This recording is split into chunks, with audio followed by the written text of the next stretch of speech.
I'm here with Jewher Illam, who is a member of the Uyghur community based in Xinjiang, China.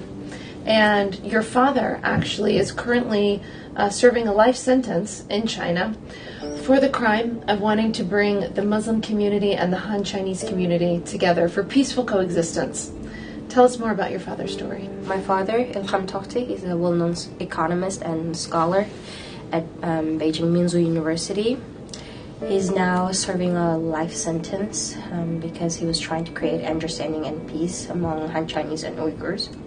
Instead of following my father's peaceful suggestions, the Chinese government started persecuting massive Uyghur people in my hometown. 1 to 3 million people are held in concentration camp right now.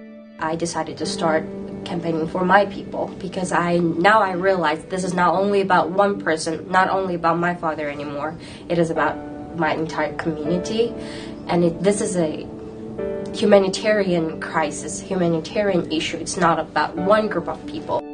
What does it mean to you that President Trump and Secretary Mike Pompeo are championing the cause of the Uyghurs? With the government leaders' attention and call for their release, it could bring out more attention from from the world, not only U.S. but also other countries. I would urge other Muslim countries to also take actions and stand up for us. While we're bringing you these stories of survivors of religious persecution around the world, it's important to remember how easily this freedom can be taken away, as we've seen from these people. It's important for America, through the leadership of President Trump and Secretary Mike Pompeo, to stand up for these people around the world who are persecuted simply for their faith.